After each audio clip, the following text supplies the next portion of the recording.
सात संगत जी, प्यार से कहना धन्यकार जी।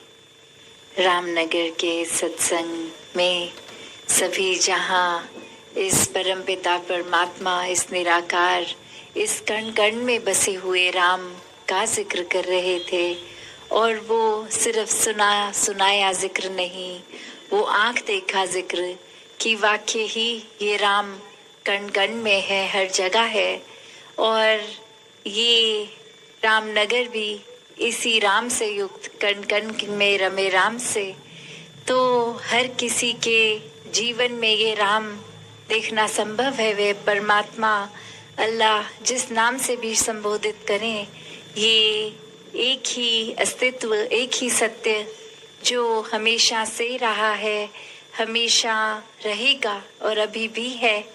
इस निराकार परमात्मा का ये अनुभव, इसको हर समय आसपास अंग संग देखना, ये एहसास, ये ब्रह्म ज्ञान द्वारा जो दृष्टि, ब्रह्म ज्ञान से निराकार जो हर समय नजर आए, तो ऐसा ही भक्तों ने हमेशा से सिखाया है, समझाया है और जीवन जी कर दिखाया है कि कैसे एक किसी समय का भक्त भक्ति ना करे। ये हर समय ही किसी विशेष जगह जाने की ज़रूरत नहीं है भक्ति करने के लिए, क्योंकि ये निराकार तो हर समय ही एक अंग संग है, बसा है। तो ये भक्ति भी कुछ घंटों में ना बांटी जाए, ये पूरा दिन, पूरी जिंदगी के लिए भक्ति की जानी संभव है।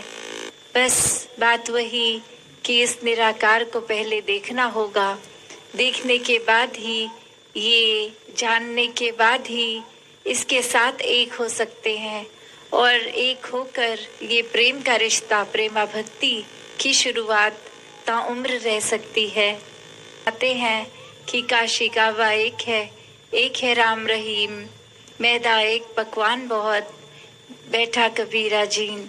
कि कैसे एक वस्तु की जो बात है कि एक वस्तु से अब कितनी, जैसे इसमें उदाहरण मैदा का, कि मैदे से कितने अलग अलग चाहे पकवान बना लें, तो जो मूल तत्व है उस पकवान का वो मैदा ही रहेगा।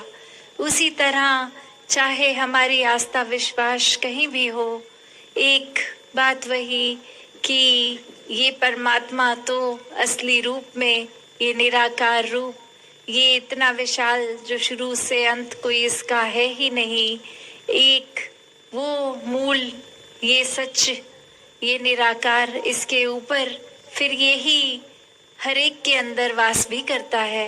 एक इंसान पूरे ब्रह्मांड के एक छोटे से छोटे तत्व में भी कैसे फिर यही हर एक में है। जिस तरह एक कपड़े में वो रुई भी अपने आप होती है, वो कॉटन खुद ब खुद हो जाती है, तो ऐसे ही ये निराकार भी हर एक में। और फिर ये हमारी ही छोटी सोच होती है जो किसी को ऊंचा देखता है, किसी को नीचा देखता है, किसी से नफरत करता है तो किसी से प्यार करता है, एक बहुत ही जजमेंटल होके कि खुद हमें जो लगता है हमारे मुताबिक है वो इंसान ठीक है, वरना अन्य इंसान एक अच्छे नहीं लगते। तो बात वही कि अगर परमात्मा वाक्य ही सब में है और वो सब में नजर भी आए, तो उसके लिए सिर्फ ब्रह्म ज्ञान की ही दृष्टि चाहिए, जिससे हर कोई इस परमात्मा का स्वरूप जो निजी, एक किसी का असली, चाहे कैरेक्टरिस्टिक की बात करें, एक पर्सनल नेचर की बात करें, तो ये परमात्मा ही एक कोर है, एक इसी से उत्पन्न है सब कुछ और वही हर एक में। तो फिर ये एक नफरत के कारण, भेदभाव, एक और कोई ना कोई वजह जो हमारे दिमाग ने खुद को श्रेष्ठ बनाने के लिए दूसरे को नीचा बना दिया, चाहे बहाना जाति पाति का दे दिया कि कहीं पैदाइश हो गई तो कुल ऊंचा हो गया, कहीं और स्थान से रिलेटेड यहाँ जन्मे तो ठीक है, नहीं तो नहीं। ये खाना पीना, ये सारे हमारी तरह खाते हैं, हमारी तरह के हैं, हमारे कल्चर के हैं तो ठीक है, वरना कुछ श्रेष्ठता नहीं है इनमें। ऐसे भाव मन के अगर बन जाते हैं तो वाकई ही सिर्फ ये दिल हर एक से जजमेंटल होके ये नफरत के भाव ही लेगा कि इंसान की तो फिर स्थिति ऐसी हो गई है कि आज के समय में तो एक मिसाइल्स ये नष्ट करने के लिए इनको तो प्रोग्राम किया जा सकता है। तो बात वही कि ये गाइडेड मिसाइल्स तो हैं पर मिसगाइडेड मैन है।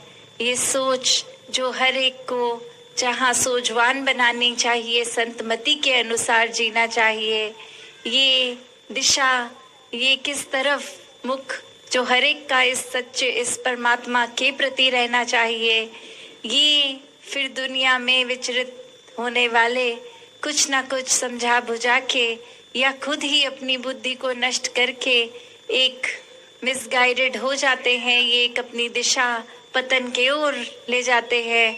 और वहीं फिर चाहे वो मिसाइल्स की बात की, वो गाइडेड है, उनको अपना टारगेट पता है, पर जो इंसान उनको गाइड कर रहा है वो ही इतना मिसगाइडेड है। तो कैसे अपने जीवन में हमने कौन सा रास्ता चुनना है, ये चुनाव तो हर समय का संभव है।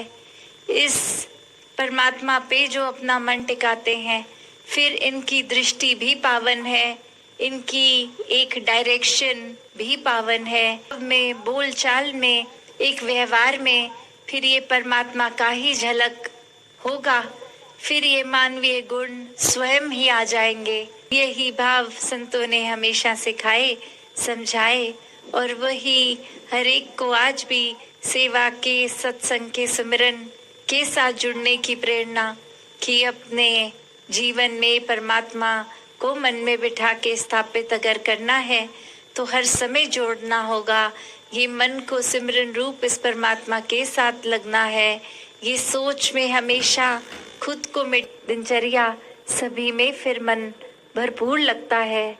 तो ऐसा ही जीवन जीते चले जाएं, गृहस्थ में रह के ये भक्ति पूर्ण करते जाए।